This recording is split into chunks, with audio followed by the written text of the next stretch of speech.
At my sister's wedding, my mom grabbed the mic and said, "We have an announcement. Sarah won't be in the family photos because she's not really one of us." The crowd gasped. I just smiled, pulled out my phone, and played the recording I'd made last week. What happened next destroyed everything. My name is Sarah, and I'm 28 years old. I learned that family loyalty is a one-way street, but sometimes the best revenge comes from simply letting people destroy themselves with their own words. It all started 6 months before my younger sister Emma's wedding. Emma, 25, had always been the golden child, prettier, more popular, and in my parents' eyes, more successful because she was marrying young to a wealthy investment banker named Marcus. I, on the other hand, was the family disappointment. Never mind that I had built a successful marketing agency from scratch, owned my own condo downtown, and was genuinely happy with my life. My parents, Richard and Patricia, saw my unmarried status at 28 as a personal failure that reflected badly on their parenting. The wedding planning had been going on for months, and I'd been involved in every step. I'd contributed $15,000 toward the reception venue because Emma claimed they were just short of their budget. I'd spent my weekends helping with DIY decorations, coordinating with vendors, and even organizing the bachelorette party in Miami. But as the wedding approached, I started noticing subtle changes in how I was being treated. Conversations would stop when I entered the room. Emma would exchange meaningful looks with Mom when I offered opinions about wedding details. Dad seemed increasingly distant, barely acknowledging my presence during family dinners.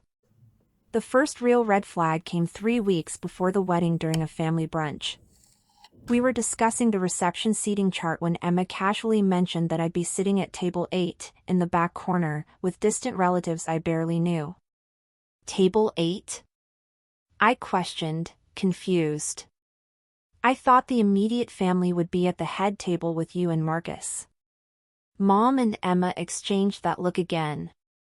Well, Mom said carefully, we've had to make some adjustments. Marcus has a large family, and there are space constraints. But his college roommate is at the head table, I pointed out, having seen the chart. And his business associates. They're important to Marcus's career, Dad interjected, not looking up from his newspaper. We need to make the right impression. Something cold settled in my stomach, but I pushed it aside. This was Emma's special day, and I didn't want to cause drama over seating arrangements. The second red flag came during the rehearsal dinner. I'd prepared a heartfelt maid of honor speech, funny, touching, full of childhood memories that I thought would make Emma cry happy tears. But when I approached the microphone, Mom quickly intercepted me. Actually, sweetheart, she said with that fake smile I'd grown to recognize, we've decided to keep the speeches short tonight. Just the parents and Marcus's best man. But I'm the maid of honor, I said, confused. I've been working on this speech for weeks. Maybe at the reception, Emma said dismissively, not meeting my eyes. We're running behind schedule. I sat back down, my prepared speech burning in my pocket, watching as Marcus's college buddy gave a rambling 10-minute toast that got huge laughs from the head table. The third and final red flag came the morning of the wedding. I arrived at the bridal suite early to help Emma get ready, carrying coffee and bagels for everyone. But when I walked in, the atmosphere was strange. The other bridesmaids, Emma's college friends, were whispering in the corner, and Emma was pacing nervously. "Oh good, you're here," Mom said, approaching me with that same fake smile. "We need to talk." She pulled me aside into the hotel hallway, closing the door behind us. "Sarah, honey, there's been a change of plans." "What kind of change?" "Well, we've been thinking, and we feel like maybe it would be better if you stepped back from the wedding party." My blood went cold. Stepped back? Mom, I'm the maid of honor. The wedding is in 4 hours. I know. But Emma's been so stressed, and she feels like having you up there might be, it might send the wrong message to Marcus's family. What message? Mom looked uncomfortable, fidgeting with her pearl necklace. They're very traditional, very family-oriented. And with you being, unmarried at your age, childless, running around with your little business instead of settling down. Emma's worried they might think our family doesn't have the right values. The words hit me like physical blows. You're kicking me out of my sister's wedding because I'm not married? You're not kicked out, Mom said quickly. You'll still be there, still be part of the celebration. Just not prominently featured. Who's taking my place as maid of honor? Mom's silence was answer enough, but she eventually whispered, Marcus's sister, Stephanie. I stared at her in disbelief.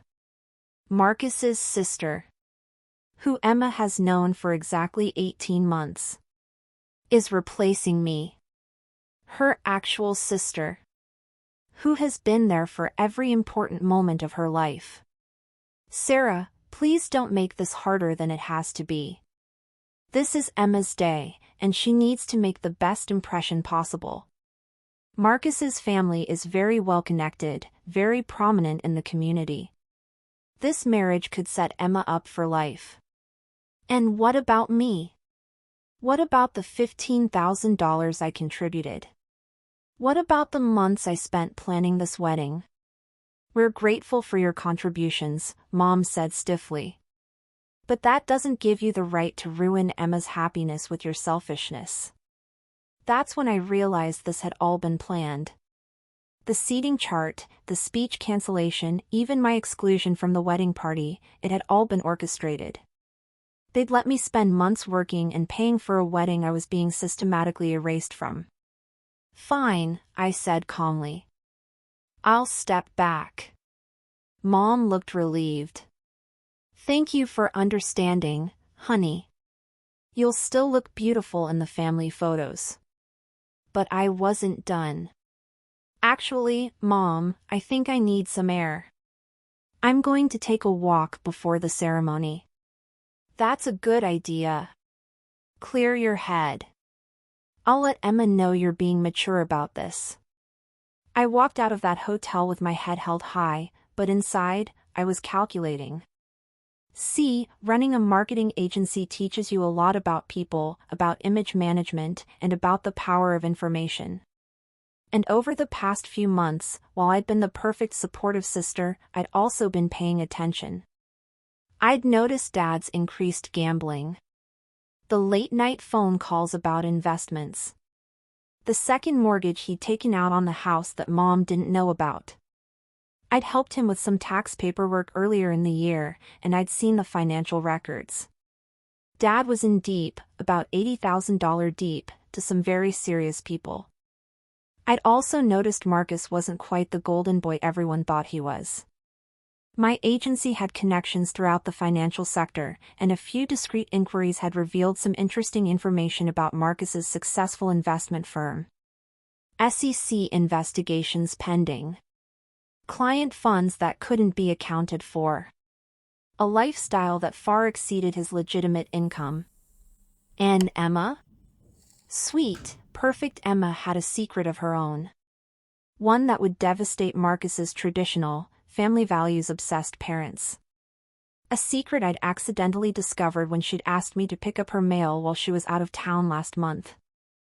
I'd been saving this information, not out of malice, but because I'd learned to document everything in business. You never know when you might need leverage. But I'd never planned to use it against family. Until now. I spent the next 2 hours in my car, making phone calls and sending carefully crafted messages. Then I drove to the wedding venue, put on my best dress, not a bridesmaid dress, since I'd been demoted, and took my seat at table 8 with the distant relatives.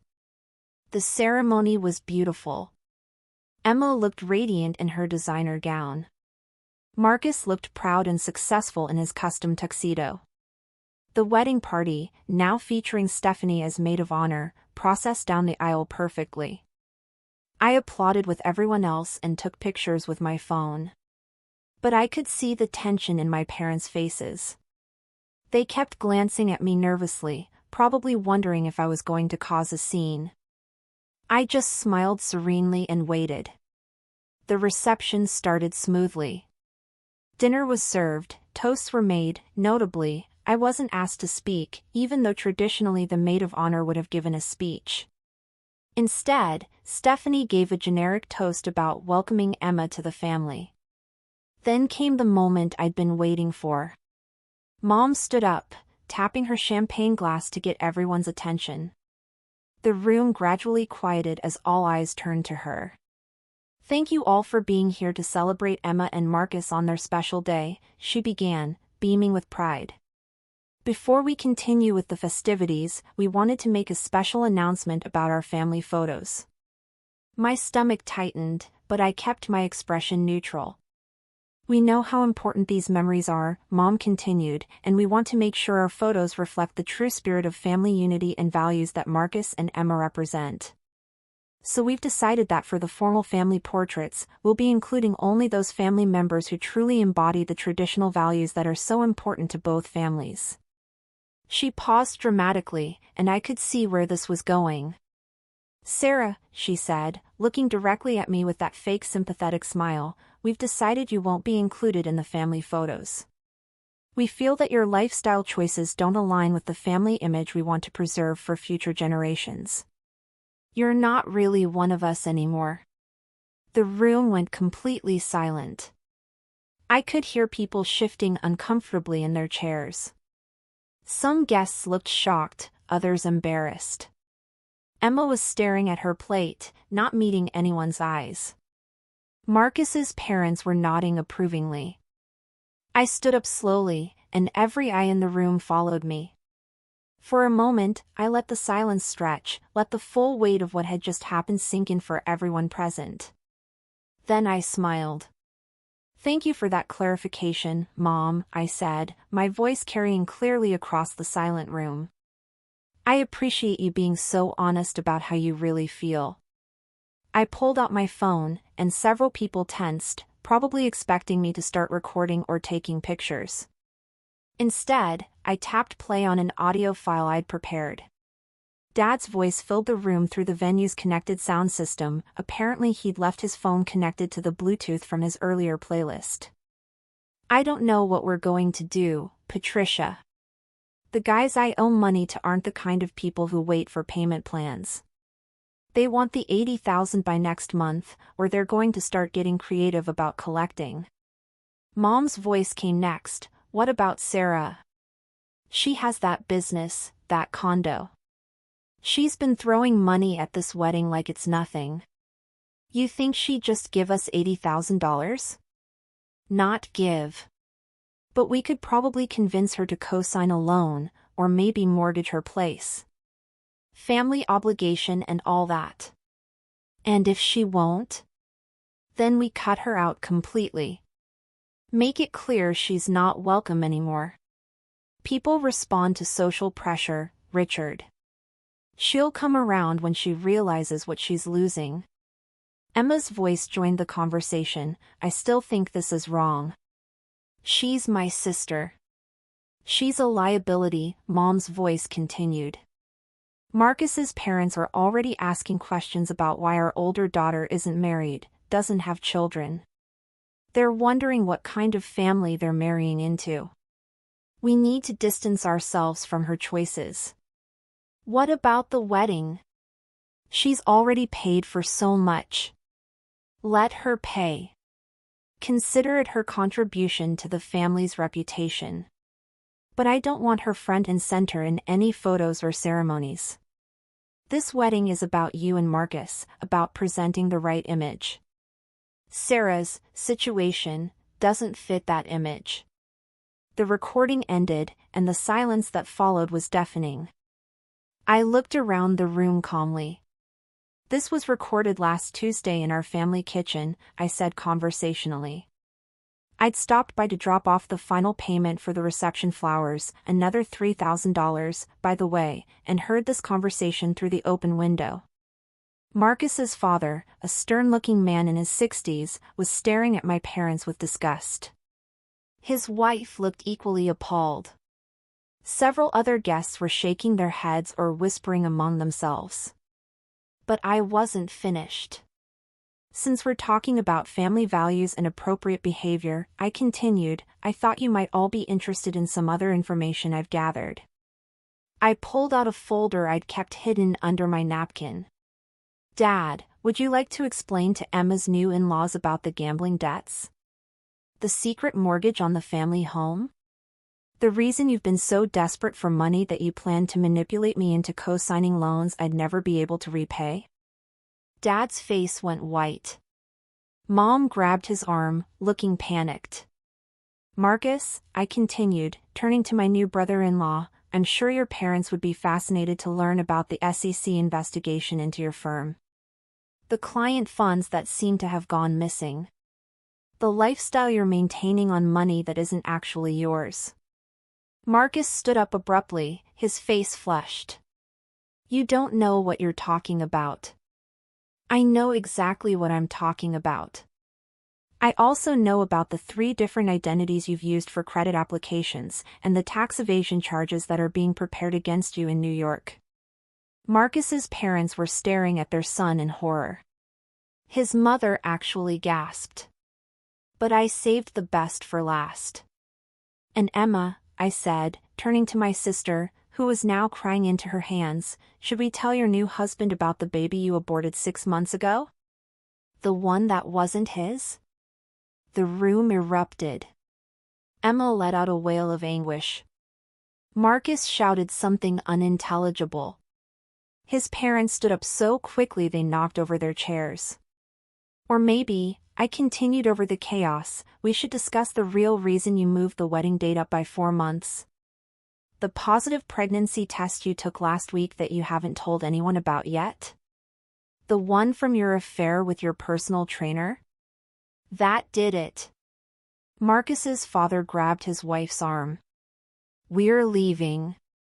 This family is a disgrace. They weren't the only ones. Within minutes, half the wedding guests were standing up, gathering their belongings, and heading for the exits. Marcus's entire family walked out en masse. Several of my parents' friends followed, shaking their heads in disappointment. Emma was sobbing hysterically. Marcus was screaming at her, demanding to know if what I'd said was true. Dad was trying to explain about the gambling debts to anyone who would listen. Mom was attempting damage control, insisting that I was lying about everything. I stood in the middle of the chaos, completely calm. Emma finally looked up at me through her tears. How could you do this to me? This was supposed to be the happiest day of my life. Was it? I asked quietly. Because from where I'm standing, it looks like it was supposed to be the day you and Mom and Dad publicly humiliated me to cover up your own problems. The day you took my money, my work, my love and support, and then told a room full of people that I wasn't good enough to be in your family photos. We didn't mean it like that, Emma whispered. Yes, you did. You meant it exactly like that. You've all been planning this for months, how to use me, how to manipulate me, how to eventually discard me when I wasn't useful anymore. Marcus had stopped yelling and was now staring at Emma with cold realization. Is it true about the baby? About the trainer? Emma's silence was answer enough. We're done, Marcus said flatly. He pulled off his wedding ring and dropped it on the table. My lawyer will be in touch about the annulment. He walked out, followed by the last of his family members and friends. The reception hall, which had been full of laughter and celebration an hour earlier, was now nearly empty. The remaining guests, mostly my distant relatives from table 8, were watching the drama unfold with fascination. Mom finally turned to me, her carefully applied makeup now streaked with tears. Look what you've done. You've ruined everything. I didn't ruin anything, I said calmly. I just stopped pretending that your behavior was acceptable. You wanted to exclude me from the family? Congratulations. You got your wish. I picked up my purse and started walking toward the exit. "Where are you going?" Dad called after me, panic in his voice. "Sarah, we can fix this. We can work this out." I turned back one last time. "No, we can't. You made it very clear that I'm not really one of you anymore. So I won't be acting like I am." "What does that mean?" "It means the $15,000 I contributed to this wedding is the last money you'll ever see from me. It means when your gambling debts come due next month, you'll be handling them without my help. It means when you need someone to co-sign loans or mortgage their property to bail you out, you'll have to find someone else." I paused at the doorway. "It means I'm taking your advice and removing myself from this family. Permanently." The aftermath was swift and brutal.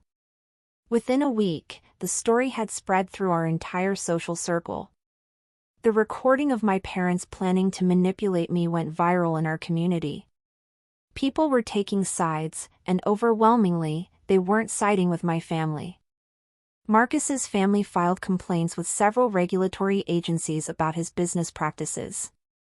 The SEC investigation accelerated. Within 2 months, he was arrested for securities fraud and money laundering. Emma's secret about the pregnancy came out when she started showing a few months later. With Marcus gone and his money tied up in legal proceedings, she was facing single motherhood with no resources and a reputation in ruins. Dad's gambling debts came due exactly when he'd predicted. Without my financial backing, he had no way to pay. They ended up losing the family home and had to move into a small apartment across town. Mom's social standing, which had meant everything to her, was completely destroyed. The extended family members who had witnessed my humiliation at the wedding found themselves socially ostracized as well. People didn't want to associate with a family that would publicly humiliate one of their own for not conforming to their narrow definition of success. As for me, I was thriving. My business was growing rapidly, partly because the story of how I'd stood up to my manipulative family had made me something of a local celebrity. People respected my backbone and wanted to work with someone who wouldn't be pushed around. I moved to a larger office downtown and hired 3 new employees. I started dating again, something I'd neglected while dealing with my family's constant drama. I met James, a wonderful man who found my independence attractive rather than threatening. Most importantly, I finally understood the difference between being alone and being lonely. I'd been lonely for years, surrounded by family members who only valued me for what I could provide. Now I was building genuine relationships with people who appreciated me for who I was. Emma called me about 6 months after the wedding disaster. She was 7 months pregnant, working retail to make ends meet, and living with a roommate in a studio apartment.